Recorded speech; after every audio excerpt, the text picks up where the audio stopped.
Welcome back to the Against All Odds, the Less Than 1% Chance podcast with your host, Maria Ponte, where we will hear stories of incredible people thriving against all odds. And my hope is that we can all see how life is always happening for us, even when we are the less than 1% chance. Hey, welcome back to Against All Odds, the Less Than 1% Chance podcast with your host, Maria Aponte. I am so excited to have you guys back. Just be ready for this incredible story. I am just reading through the notes that I had. I'm baffled as to how people come into your life. And I always say people come into your life for a reason, a season, or a lifetime. And sometimes how those people come into your life is mind-blowing. And so this was originally supposed to be Ashley and Becky. However, Ashley is not available, and we can go into that. But I want to give you a background of their story and then ask Becky to jump in and give us some story behind the intro, basically. So Ashley and Becky were both diagnosed with aggressive cancers only 1 month apart in 2023. They didn't know each other, but they had mutual friends. They eventually connected and realized that they lived like 5 minutes apart. Ashley was 37 at the time, a single mom of one, and diagnosed with stage 4 neuroendocrine cancer. And Becky was 36 at the time and married, mom of 2, and was diagnosed with stage 3 breast cancer. Both had a ton of treatment and both are currently cancer-free. Yay for that. They started a podcast recently to share their stories and to help others that are going through the same journey. So, Becky, welcome. Thank you for Hi. being here. Thank you so much for having me, us, who's not here, but yeah, Give my love to Ashley. I will And for sure. if we want to just give a snippet as to your Against All Odds story and kind of where Ashley's at and where your stories combined. Sure. So I'll just give a brief intro to who I am. So as you said, I'm Becky. And yeah, I was 36 last year and I was healthy. Like I was a healthy girl. I'm a mom. I've got 2 almost teenagers. And I had a physical and I was fine. And I had asked the doctor to do a breast exam with the physical. He said, no, we don't do that anymore. We'll just send you for a mammogram. If there's an issue, do you have an issue? And I said, well, I don't know. I don't think so. So I went about my way. Well, 4 or 5 months later, my nipple turned in. It went completely flat. And I thought, well, that seems odd. And I remember reading about breast cancer symptoms, and that was one of them. And I went to the doctor, same guy, and again, he didn't want to look at it. And I don't know like what his deal was, but he sent me for an ultrasound. And while I was there, they said, you need a mammogram as well. And I was there for just a couple minutes on the table while they were looking on the ultrasound. Actually, the ultrasound, they were very thorough with it, Yeah. but maybe more thorough than a regular ultrasound. But yeah, I'd only been there, it was just a short amount of time. And they said, we're just going to go get the manager as well. And she's going to look it over. I thought the girl was new and she needed some help. But no, Yeah. it's because that they saw a bunch of cancer. So I ended up having to have a biopsy that day. They biopsied 3 tumor spots. So I was thinking 1 tumor, and now they found 3 tumors. And then after I was diagnosed and had an MRI, they had found multiple tumors, like Wow. 7 or 8, or I can't even remember, honestly. There's parts of it that I feel like I've actually blocked out already. Yeah. But there was quite a few. And then they had also found some on the left side, but without biopsying, they didn't know what those were. So all I knew at this point is that I was 36, healthy, and I now had cancer. And when the report came in, it said stage 3, HER2 positive cancer. I didn't know what that meant. I just knew that stage 4 was a terminal Yeah. diagnosis. So stage 3 is one under that. And I was completely shocked, blown away. I had no idea that would have been in me because I didn't feel anything. I didn't feel any lumps. I didn't feel sick. I didn't feel anything at all. Yeah. And I've never heard of it being called her too. So can you give us kind of a little bit of backstory on what that means? Yeah, so there are different types of breast cancer. There's, I guess, what people think of most commonly is your estrogen, progesterone positive. So that's caused by your ovaries, right? Your hormones are a little out of whack. Well, mine was ERPR, estrogen, progesterone receptive negative. and HER2 positive. So it basically just means it's coming from a different part of your body. I almost wanted it to come from my hormones because then at least then I would know why it happened. Yeah. But it didn't. It basically is just a receptor. There's a I can't remember the name of it right now, but the Okay. HER2 receptor in your body, and it wasn't signaling properly, and then it creates more cancer cells. Yeah.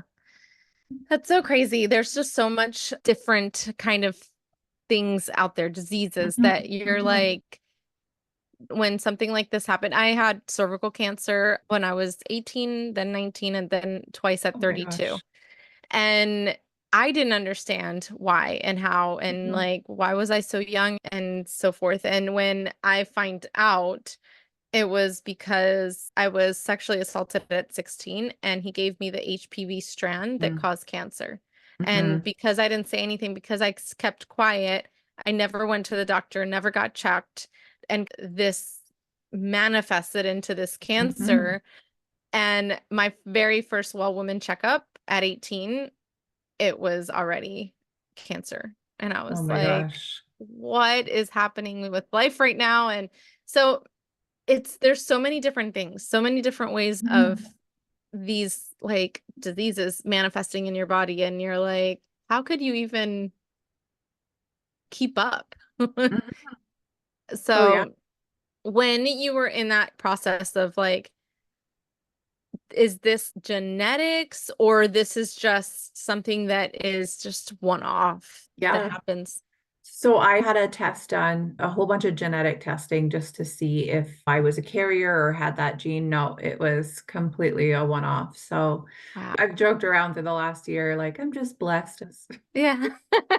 Absolutely. And honestly, I wholeheartedly believe in sometimes when you're going through it, it's really hard to see, but I feel like life Mhm, is always happening for you and not to you. mhm, mhm. And until you survive your worst day, you don't realize how strong you are. You don't realize why you were maybe given this unfortunate blessing in disguise. Right. You found a friend from it. So give us an idea of how you and Ashley came to be. Sure, yeah. So my first month, obviously a whirlwind. I had refused to do treatment here, and here is Canada. And I just didn't want to. I thought I was going to do this really naturally. And so I ended up in Mexico, in Tijuana, doing treatment. And they are renowned for their cancer clinics in Mexico. Well, in a lot of South America and Central Yeah. America. And anyway, I ended up in Mexico. And I remember my first week or two being there, a guy from high school that I hadn't talked to in almost 20 years had sent me a Facebook message, and he said, "Hey, my best friend is like our age and she's from here and she was just diagnosed with cancer and I don't know what to do. Should I set up a GoFundMe for her? Should I, like, how do I help her kind of thing? Where should I send her for treatment?" And so I said, "Let me talk to her." I found Yeah. out her name. I saw that we had a ton of mutual friends on Facebook. And I thought, how the heck don't I know this girl? I grew up in this town and then I moved away and then I've been back for 6 or 7 years. So I thought, how have I never met? She was even friends with my brother. So like, I Oh don't my know. gosh. Yeah, That's I don't know how we hadn't connected. So I reached out and she was so lovely. She was so open to having a stranger talk to her, probably because you feel so alone and in such a dark place when you're first diagnosed that it's like, if somebody can relate to your story at like just even one person, anything. that Yeah. means everything. And so her and I had connected with another girl from our town as well. I think she was about 40 or 41, so not much older than us, also from the same little town. And she had just been diagnosed, actually re-diagnosed with cancer. She had had it before. And so the three of us would talk independently, like her and I, or me and this other girl, or those two, and we just supported each other through the whole thing. Now, unfortunately, that girl had passed away in October. And so that really, I think it lit a fire under Ashley's and my butts because we realized like this disease is so powerful and it actually takes people. Like Yeah. every time that this girl would say, "I found this new treatment and I feel like I'm getting better and the doctors are hopeful." And like she would send me to go see the same doctors or the same naturopaths as her. And we'd be on a lot of the same medication or supplements and things. And so that really hit home for both of us because all of a sudden this girl that we would bounce ideas off of and support was no longer there. And Yeah. so up until this point, so it had been from March until October that Ashley and I had connected, but never in person, just because of my health, her health. We just never got together. And so Yeah. when this friend passed away, I picked her up to go to the funeral. And her and I both just sat there at the funeral bawling. And even though we barely even knew this girl, but it just hit home so hard for Yeah. both of us. So that really united her and I together. So since then, that was just October, we have really deepened our friendship and grown in it because we've both seen NED, so no evidence of a disease in this time. Hers was, I think, around September, August, September, and then mine was in December. So we've both kind of experienced this together and we've been able to support each other. And as I said, like no one really understands what you're going through. Your Yeah. friends can support you great. And in mine have been so wonderful, but no one really understands unless they've gone through Yeah. this same sort of situation. Yeah, and the emotional roller coaster that it takes. Sometimes you could just be like, okay, and then just like you feel like the weight of the world on you. And Mhm. I remember experiencing it at 18 and 19, and I felt like, wait, I haven't lived. And Mhm. then when I experienced it at 32 and I was a single mom of 3 kids, I was like, this is a whole different ball game now. I have Mhm. kids. What happens to me if I don't take care of myself? Yeah, And it made it more of like, all right, I need to put my oxygen mask on first. As much as I love them, right. I'm number one priority because if Yeah, I don't take care of me, exactly. I won't be here for them. Yeah, and Ashley And and I talk about that a lot because she's a single mom. Her boy was 3 when she was sick, and my girls were 10 and 12 when I got sick.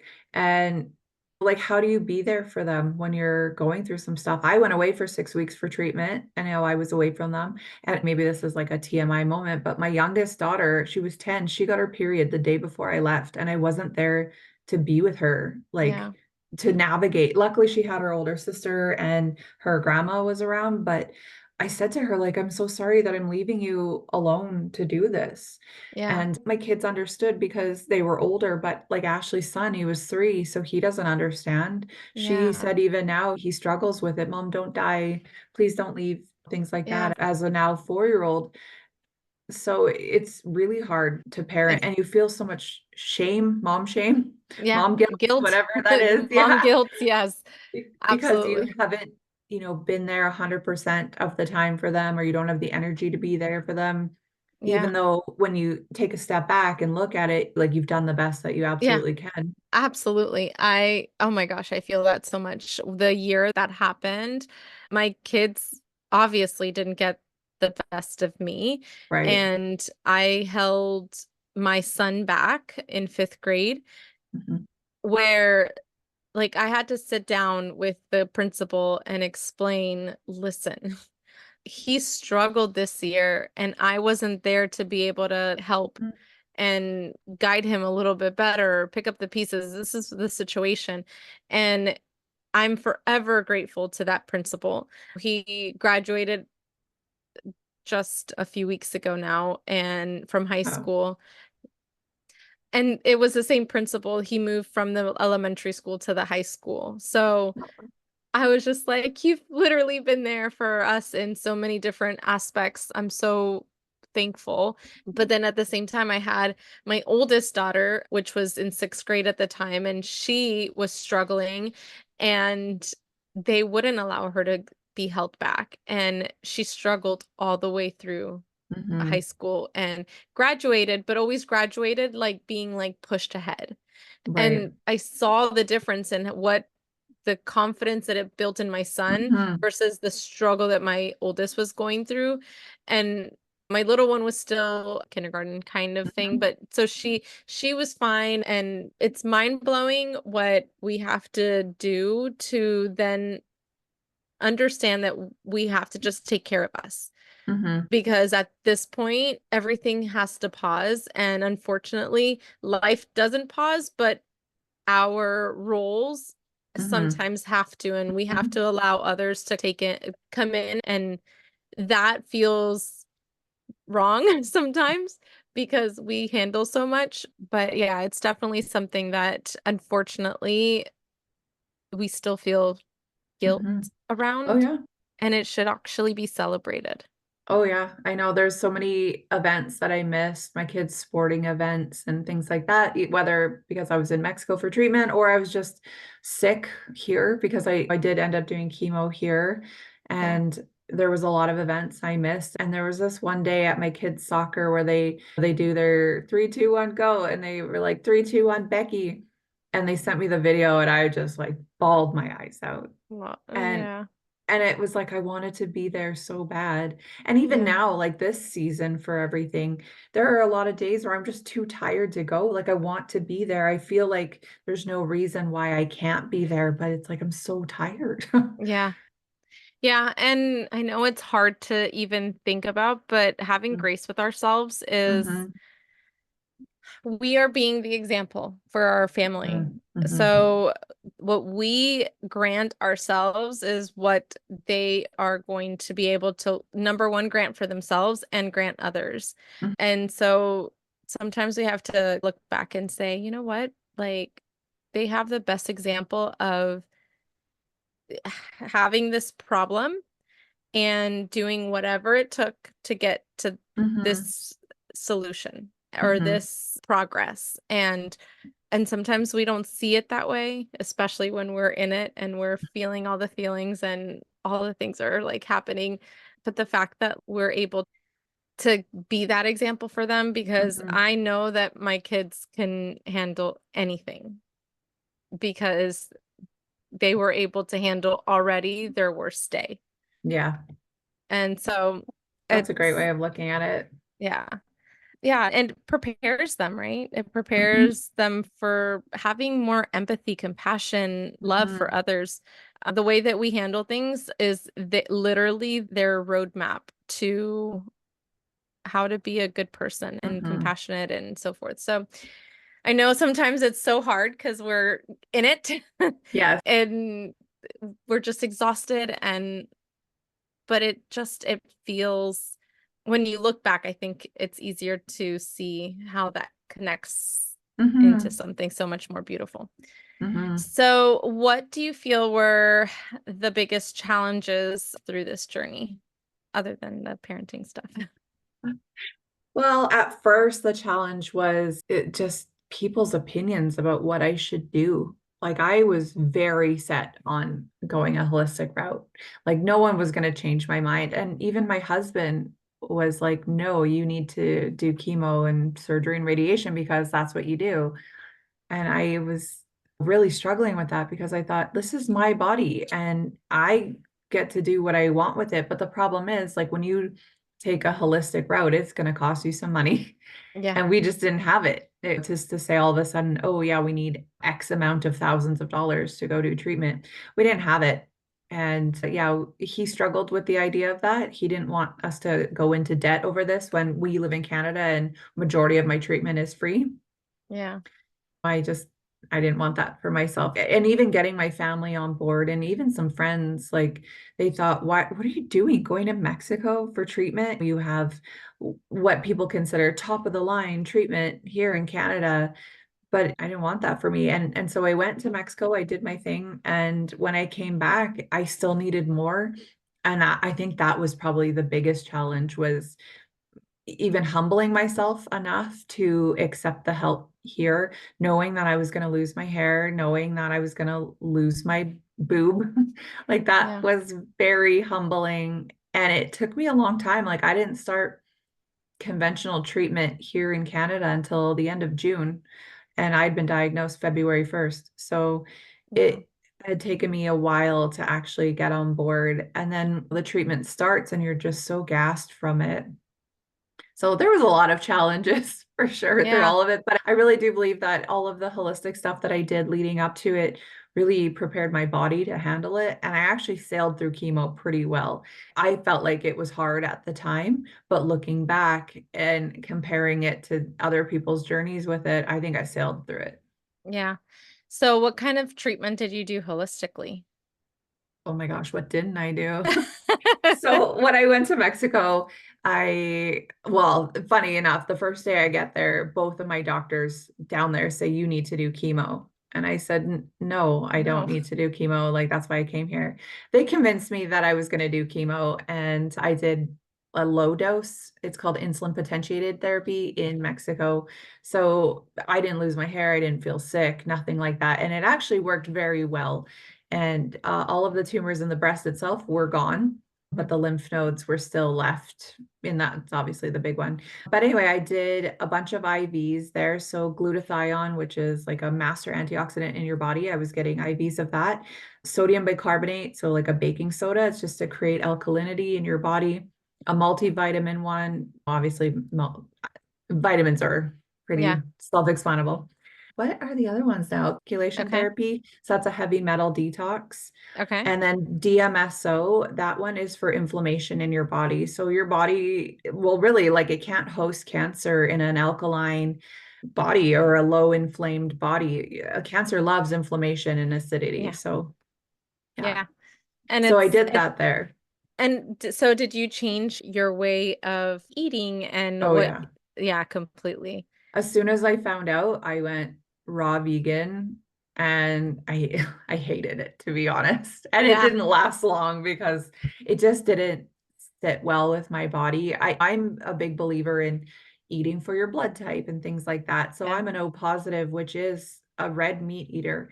And so to go raw vegan, a lot of vegetables, I was in a lot of pain. And I had so Yeah. much brain fog. It just did not sit well with my body. But everything that I had been reading about breast cancer said that meat is very inflammatory for you. Well, And yeah. I feel like there needs to be further research, if you will, because I right. feel like the where it's coming from is important. How they raise their Yes. cows, or whatever, is important.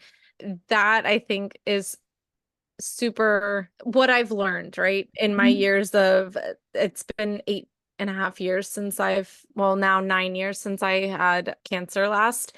And I feel like that it is all relative to, like, it's just changing. I had to change my lifestyle completely. Mhm. I never ate vegetables. I'm Hispanic, and apparently we don't believe in, at least Puerto Ricans don't believe in having vegetables in their diet because I grew up not doing it. A lot of carbs, a lot of A meat, lot of probably. carbs, A a lot of lot of fried. fried, a Yeah. lot of fried. And so if we think of, and then a lot of sweets too. So hmm like sugar, like how sugar inflames your body, and how, hmm like, hmm there's just so many things that I had to flip in my own health. And then, like, moving my body, I wasn't working out. That helped with the depression that I was dealing with, hmm and with just getting my body healthy. Drinking water. Oh my gosh, what a concept. Trying. I It's so hard. yeah, We should all take a sip right now. right. Let's take a water break. I never drink water. And every time I go for any sort of treatment, they're like, "Where are your veins?" I'm like, "I don't know. I don't even get it." I drink about a gallon a day. I just know that I need to fill this 4 times and drink it. Okay. That's a But lot. it's pretty, It's so and pretty. it's good when you have a Straw, straw, yes. because if you think about it, like when you're like trying to chug up water, it's so much more work than I just agree with you. opening and sipping, right? So hmm I figured out what would work for me.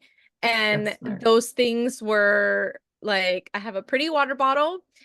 It's, my friends call it my emotional support water bottle.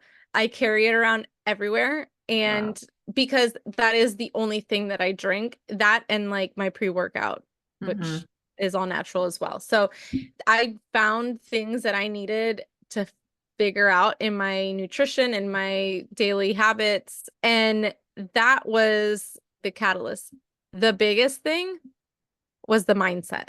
hmm The Yes. mindset was everything, because I felt like if I wasn't listening to some type of personal growth or hmm inspirational things, the negative thoughts just took over. Go to the dark And place. oh my Yep. gosh, that dark place is so hard to get Yes. out of when you have everything else coming at you. So I started my days with listening to 10 minutes of some type of personal growth, Mm, anything. cool. And so it just became those little habits of a full lifestyle change that shifted everything around. And I was just like, oh.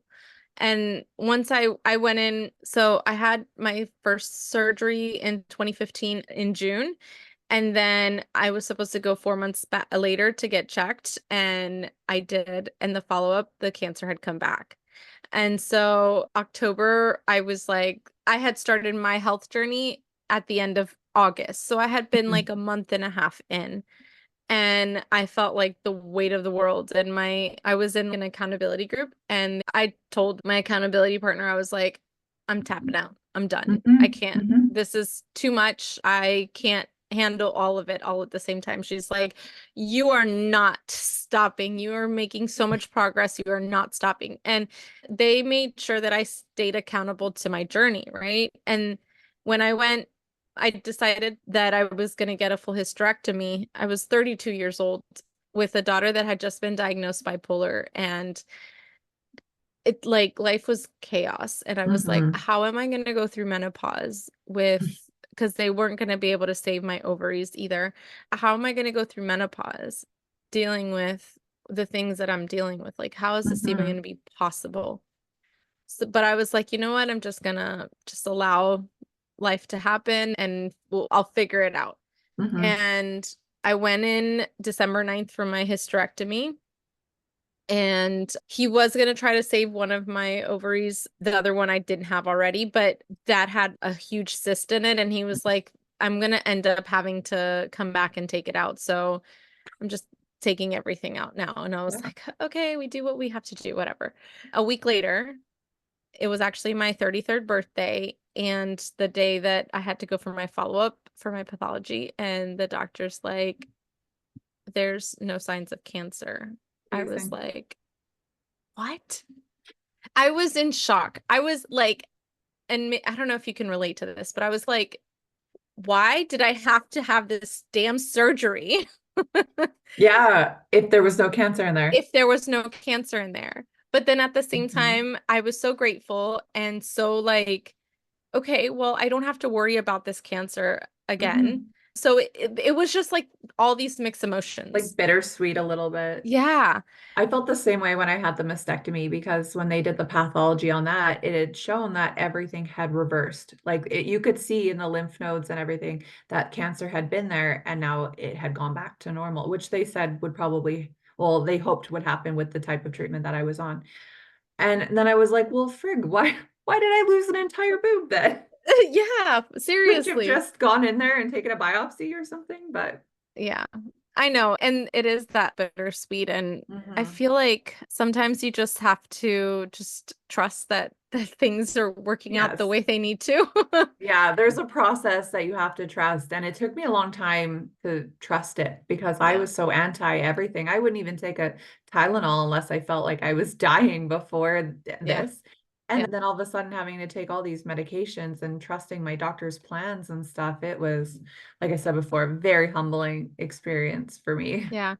And I think it makes us grow as humans, It just does. opens our eyes to there's just so much more that can happen. My dad, he passed away in October of Mm, 2022 from cancer, but he was very anti any medication, any treatment at all. He was diagnosed first in 2020, and I was like, Dad, I understand that you think that grandma and my uncle, his brother, what killed him was the treatment, mhm, but that was also like 20 plus years ago. Things have changed mhm, and there's different treatments. And I'm not telling you to go do it. I'm just telling you go see somebody mhm, and make the informed decision.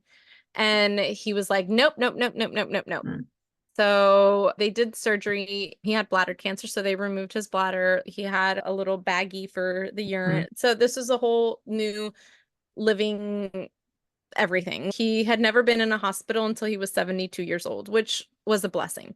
Wow. And then a year later, we find out that it had spread. And so he ended up having another surgery, and he felt like the neuropathy issues. He felt the Mhm. pain in his feet. And I'm guessing that the tumors were sitting on a nerve, but because he just couldn't explain the pain in Mhm. his feet. So we had him get like a full scan head to toe. Mhm. And that was something that like he was like, I just need this pain to go away. Mhm. And when he finally talked to the oncologist, it was like she took the time to Mhm. explain everything to him and made him feel like he was in charge of his treatment. She I was like just the that. facilitator. Mhm. And I was just like, I went to every single one of his appointments. I was there, like asking all the questions and taking all the notes. And it was just the craziest thing. And I get like all emotional just thinking about it. But I remember him going from like, I'm just going to go see this person, but I'm not doing any treatment, to I'll do whatever you think is right. Mhm. And I looked at my mom and I was like, did he just said what I think he said? Like, are we scheduling this? It was the craziest thing. He started his chemotherapy, and this man completely was like 10,000% better. And he had energy, and he didn't really lose his hair, and like the pain in his feet stopped like Oh, almost wow. immediately. Like Wow. it was insane. And I was just like, wow, dad, like this is crazy. And so he went through his treatments, and he did, I want to say it was like 6 to 9 months of treatments. I don't remember off the Mhm. top of my head, starting in 2021. And then when he got into immunotherapy, it reversed everything. Like he declined. Really? Yeah. Which is where you think immunotherapy helps your immune system fight all this Yeah. off. No, it did completely the opposite for him. And so we weren't able to get him back on chemo like quick Mhm. enough for them to do anything. So he did pass away in So October. sorry. Thank you. October 2022. But one of the things that I said to him, and again, I was there. I'm so blessed that I was there throughout this whole time. One of the things that I said to him was like, I'm so happy that you are leaving this world knowing that the treatment wasn't what killed you. Mhm. And knowing that like you did get better from treatment, Mhm. and like you completely shifted your whole mindset around what things could help you. Mhm. And so it's so funny how like we are so set on like, nope, this is not for me. And then perspectives change, and it's okay for that. It is humbling. It's okay for Mhm. that to humble you in some ways that you're just like, again, for me, the same. I feel like that surgery, I was just like, so like, I took about a week to get back to the doctor and say, all right, let's do this, because I was just like, is this even worth it? Like, Mhm. is menopause at 32, 33 years old gonna be worth, like there's just so much more issues that can come from Mhm. that. And Mhm. so I'm experiencing them now, like I'm like drenched in sweat from hot flashes. It is worth it. I've gotten so many more years of health from it. Mhm. So Mhm. so funny how all that works. I understand that because my chemo also put me into menopause, Menopause. or I don't know if it's full blown. The hot flashes have stopped through chemo. They were the absolute worst. Like I Worst. would get them in the most inconvenient places, like on an airplane or in the Yeah. middle of a wedding, and I would be like, I need to get out of here immediately. Yeah. And I would just sit there like this. I want to rip my wig off. I wanted to just get naked. Yeah. But those Oh, I stopped feel, after chemo stopped, and yeah. they haven't come back, but I know that there are others. signs for Yeah. sure that my body's going Yeah. through it. I definitely, yeah, I've learned a lot. I don't know if you've heard of or seen her on social media, but there's a doctor that had just put out a new book called The New Menopause. It's Dr. Marie Claire Haver. Mind blown. I Really? feel so seen and heard.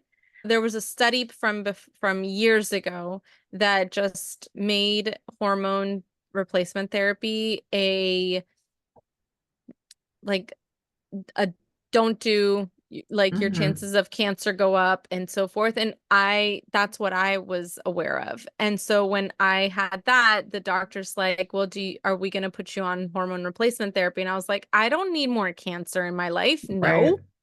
And so for 8.5 years, I'm sitting here like, no hormone replacement therapy, and I could have lived a Hmm. much better life. It is very eye-opening. I'm very happy that there's so much more information now, but I would urge you to probably like listen or look for her on social media. Hmm. Everything she puts out is so good. And I'm just like, gosh, this is such great information for Hmm. anybody, any woman, any man, like that, or is gonna deal with either a spouse, a parent, a child with any hormone issues. Like it gives Hmm. you so much information because this wasn't talked about in it. We weren't Right. taught this. So it's, yeah, I heard. I Yeah. am definitely interested in that. Like I have been also told because I had breast cancer, though it was hormone negative, the chances of getting a hormone breast cancer is very high. So they say don't take anything with hormones in it. So I'm very cautious. And same with Ashley, because we haven't talked about it, but she had neuroendocrine cancer and hers is a hormone cancer. So Yeah. she's also not allowed to be on anything hormone related. So we always joke on our show. She cries all the time and she's like, I can't do anything about it. My hormones are out. Like, Oh, yeah. So it'd be cool even just to learn yeah. some things that you can do without necessarily taking a Yeah. hormone replacement therapy or eating whatever. Like it would be Yeah, cool so to learn. she has like a toolkit at the end of the book that tells you this is the symptom, Mm. this is the like nutritional route, this is the medical route, this is Cool. whatever. It is so good. I'm like, oh my gosh, I'm eating all of this information I'm up. getting that book. That sounds so It's good. so good. Yeah, it's definitely opened my eyes. So can you give us maybe a little bit of background on Ashley? Sure. And because I'm imagining that you know her story pretty well. Yeah, for sure. So, yeah, she was diagnosed last year. She just was having these stomach pains and she didn't know what it was. And she ended up at the hospital and they had said your appendix had burst. And so she thought, okay, that's great because that's what the pain is, right? Who would Yeah. ever think like, no, it's cancer. But yeah, so she had the appendix removed. They send it off for pathology, I guess. Anytime a piece of you comes out, they send it for that, which is smart. And so they called her back. I think it took a few weeks. They called her back and said, it's actually cancer. And because her appendix had burst with the cancer inside, it just shot it everywhere. So they Oh had my to go back gosh. in. Yeah, they had to go back in within the month and do a very invasive surgery. I think she lost 30 lymph nodes, a good chunk of her colon, one of her ovaries and fallopian tubes. The peritoneum tissue that like surrounds your organs, they took a bunch of that and they were in there scraping. They had to really clean everything out. So she lost a ton in that surgery. Yeah. And then because of how much damage they did in there, it caused a major bowel obstruction in two spots. So all of the scar tissue was creating, yeah, a bowel obstruction. And normally with a bowel obstruction, they say like it can clear itself or as long as you start going to the bathroom. But it wasn't like that for her because it wasn't necessarily a backup. It was scar tissue pushing on it. So she had to go in for another surgery and get that cleaned up. And yeah, and the reason she's not here today is because she was back in the hospital yesterday. They think the bowel obstruction is back. So in the past year, if she has to do another surgery, that'll be 4 surgeries and 2 colonoscopies. So she's been on a lot of meds, a lot of Yeah. pain, a lot of time in bed. And Yeah. that's where we say a lot of that mom guilt comes from, because she has to spend a lot of time. And she has a 3, 4-year-old. They need a Yeah. lot of attention. My girls are happy to just go do their thing, right? They're Yeah. teenagers. They're 13, 11 now. They don't care about what mom wants to do. But a Yeah. 4-year-old wants to be with mom all the time. Yeah. Does she have a support system? She lives with her mom and her sister, Okay. and I know that they are amazing help for her, for Good. sure. I think she actually has a couple sisters. I am not entirely sure what the living situation is for them, but yeah, she definitely has the mom and her sister close That's by. good. Yeah, you That's need really it. You important. can't do it alone. You really It can't. is, it really does take a village at that point, like especially as a single mom that you don't necessarily have Mhm, that spouse or that partner mhm, to pick up the pieces. It literally takes a village, and it's like, can you pick them up from school or whatever? mhm. And it is, it's, yeah. So it's important to have a community Yeah, while it is. experiencing that.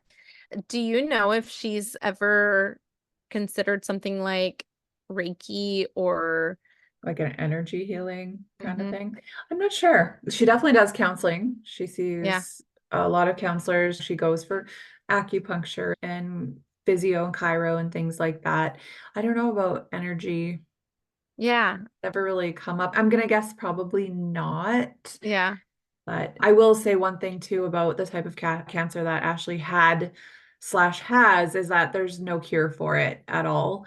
It's one of those ones where you just cut it out, and then when it comes back, you Yeah. cut it out again. And they told her it's not if it comes back, it's when it comes back. And then they said when it comes back and hits a major organ, she has between 6 months and 15 years to live. It's like the weirdest prognosis. So her doctors never gave her a lot of hope at all. So for her, she really changed her lifestyle and everything. She is on so many supplements and herbal medications, and she had to do all that research on her own or through naturopaths or whatever, just because for her, she feels like there's not a lot of hope for what she has. So she's doing everything that Yeah. she can to keep her body alkaline and low inflammation and just healthy. She doesn't eat any refined sugar. She doesn't drink, or maybe the odd time we all have the odd drink, the Yeah. odd time, but not Yeah, like but the not way a that we normal used thing. to. Yeah. Yeah. Yeah. Have her look into it. So I've done Reiki before. I've had Reiki done to me, and it cleared out a lot of Hmm. stuck energy, if you Hmm. will. And so I went and I like did my Reiki certification like for 1 and 2 or something. There's like 3 levels. Hmm. Hmm. And so the reason that I bring it up is because I'm literally like reading a book called The Foundation of Reiki. And I'm in that part where it says the things that it could help with. And so you never know what kind of Hmm. energy is stuck in her body that may just need to be cleared. Well, one thing that we've really learned in this journey is that trauma, whether resolved or unresolved, it finds a spot in your body and it becomes a physiological part of your body. It's not just trauma is mental and then it's gone when you're not thinking about it anymore. No, it finds itself Yeah. in there.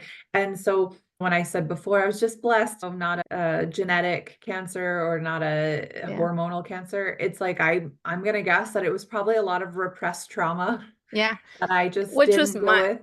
oh, I feel you. That was mine, was the sexual assault at 16. I stayed Hmm. quiet for 3 years. And since I could remember, I remember not being able to go for like a full body massage. When I did, I would say, just don't touch my lower back. Like Mm. from my lower back to like my middle of my glute, don't touch because it hurts to Mhm, the touch. And so I always like dealt with back pain. mhm, And I didn't know what I was getting. My friend, she was one of my clients. I used to be in the hotel industry, and she was one of my clients, and she worked for this hotel that was like a spa hotel, mhm, right? And so everything was centered around their spa, and there was this healing energy massage, and I had no idea what it was. And she's like, "Oh mhm, my God, I tried this thing. I'm gonna get it for you because I think that you would love it." And I mhm, was like, "Okay." So I go in without any like thought of anything. And I tell her, I'm just like, just be careful with my lower back. And So she lays me down and I didn't know, like there's like sound bowls and all, Hmm. it's like very Yeah. pretty, airy and whatever. And I'm face down and I feel her kind of like hovering over my body. And then she was like, "Oh yeah, I feel all of this sexual trauma right here in my right side of my lower back." And it was like she hit the nerve or Mm-hmm. whatever that was holding all of that. And I cried for an hour. That whole session, I cried and cried and cried and Hmm. cried. And she's like, just keep letting it out. So later, years later, I come to find out that's Reiki. I had no idea what it was. It was like this hangover when I got off of the Hmm. table. I was just I bet. like this Heavy. emotional hangover. Yeah. Yeah. And so years later I find out that the energy healing is Reiki and then that this is what it does. And I was just like, wow, that's so crazy. And Hmm. since then I haven't had any issues with my back at all. Wow. So the fact that like, yeah, I wholeheartedly believe in this. Hmm. And when you're ready to learn, the teacher appears. I had this mentor that said, when your body is in dis-ease, it creates disease. Hmm. And that's exactly what it is. Like it's our traumas that create this dis-ease in our body. So then, yeah, it makes sense. Like, I'm finding, well, I was very notorious. I still am, but I'm notorious for pushing everything down. I'm tough. I don't want to show emotion. I don't want to show my kids emotion. I don't want to deal with the stuff that I've gone through. So I push it. And even through treatment, push, push, push, push, push. And so now that I'm in the sort of end stages here of everything, and I see physio nonstop. I even started doing pelvic floor physio, and I do chiropractor, massage, and acupuncture. And I'm finding all of those things together are really finding trauma spots, and they're mhm, coming out because I've been so emotional. Like even last night, for no reason, I started this huge fight with my husband. But why? Like, yeah, I think because today, right after this, is my very last treatment for cancer, and I'm really excited about it, but it's also very emotional. And it's yeah, just like, instead of dealing with whatever it is that I'm feeling, I'm like, let's pick a fight with somebody. yeah, yeah. And I think that as you are more aware of it, I feel like that will allow you to just be more in touch and Hmm. be like, all right, well, let me back it up, honey. So I'm sorry that this expressed itself this way. Hmm. This is what I'm truly feeling.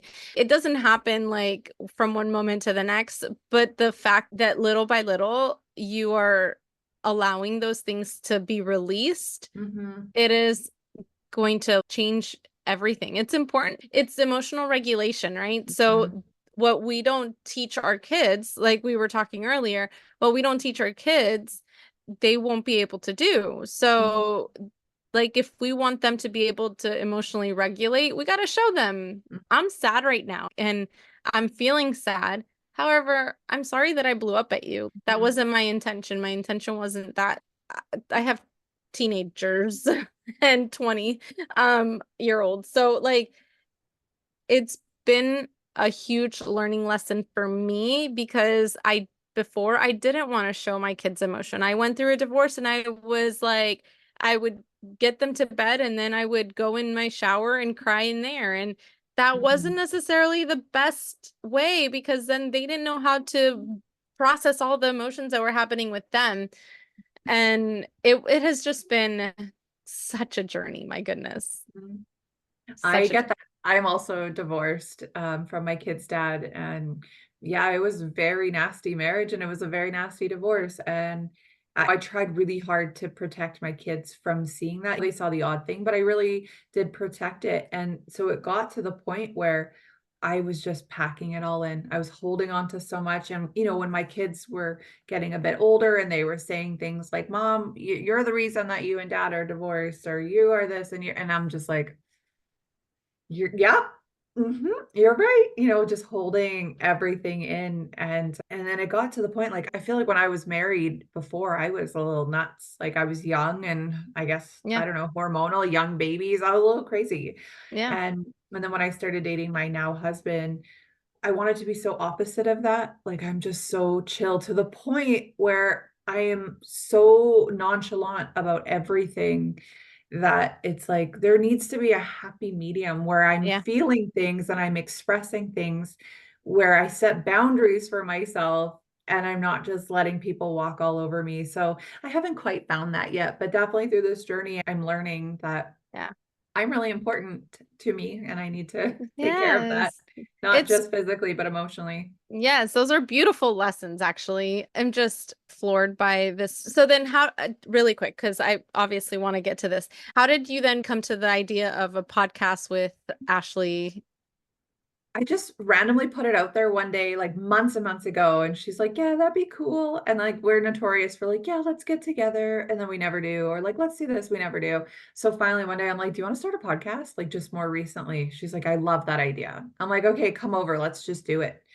And so she That's came over awesome. and we borrowed a mixer, like a soundboard and mics and headphones from a friend of mine. And we're like, let's just do it. And so that's how it started. And we're like, what are we going to talk about? And we get on that camera and it's like, Yeah. like because there's so much stuff just packed in there that needs to Yeah. come out. And our podcast is called Two Girls with Cancer. Not everything is going to be about cancer. It's just more like what we're going through. And for me, I love research. I love science-based things, but we've barely even gotten to anything like that on the podcast because like there's so much emotional stuff Yeah. going on for both of us. And it's like so healing to get it out there and to be able to talk about Yes. it and to know you're not alone. And yeah, just to Yeah. that sort I of community. love that so much because it isn't necessarily about the cancer part of it. It's just about like those you two girls that are dealing with this and what does that entail in Mhm, overall. I love that so much. And I do think that it's very healing. It's very therapeutic to be able to talk about it, especially with somebody that understands. mhm. I also think it gives perspective to people who knew us but saw the repressed, put on a happy face version of us, even our closest people who saw us on our worst days, who still didn't quite understand like the impact of what they're going through, or like Yeah. when we're being vulnerable on our podcast talking about the mom guilt or whatever. I think people didn't know that, Realize, right? Or yeah. people didn't realize what we're going through. And like I said before, I flew through chemo. And so you would never know that I was sick. And same with Ashley, because she never did chemo radiation, she Yeah. still looks the same. So a lot of people never understood like the severity of stage 3 and stage 4 cancers, even stage 1 cancers, like really like the severity of anything that you're going through. People just didn't really understand because Yeah. they just saw the same happy version or the same done up version that they always saw. Yeah, I agree. I never did chemo or anything like Mhm. that because mine was kind of like Ashley's, like you just it came and then you cut You it cut it out out. Yeah. and then it came again and cut it off again. And so it was just like the four times that I got it, it was that. And Mhm. until they were like, all right, well, you've had your kids now, let's take everything out. And I was Mhm. like, I don't know, I'm ready for that. I know. I'm not sure if that's what I want, but I guess it is what it's gonna be. And Mhm. I see it as a blessing now, even though I'm feeling the repercussions of it still. I'm still here, so Mhm. that is a blessing in itself, right? Absolutely, it is. We've been through harder stuff. I know, it's so good. So I just want to say, like, thank you. Is there anything else that you feel like want anybody to hear or something that comes to your heart before we Yeah. wrap up? Ash and I say this on every show, like you need to advocate for yourself because no one else is going to. Like if Yes. your doctor tells you you're too young or it's not this or you don't need a mammogram or you don't need a breast exam, just push for it. If you feel a Yeah. certain way, push for it because it's better to be safe than sorry. Yeah, I absolutely agree 100%. Thank you so, so very much. This was amazing, Becky. Give my love to Ashley. I Hopefully will. one day we'll be able to reconnect. Yes. And yeah, I think that this was amazing. Thank you for your vulnerability and for just allowing the space for our listeners to get in a little bit of what you've gone through. So No, I thank you appreciate it. for having me. I loved being able to share with you.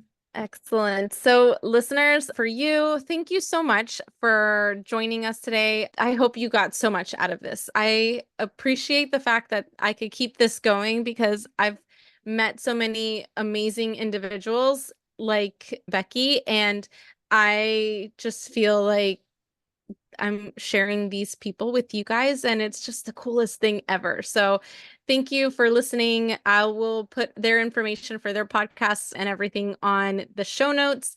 So I hope you have an amazing rest of your day. Peace out, guys. Love your life. Bye.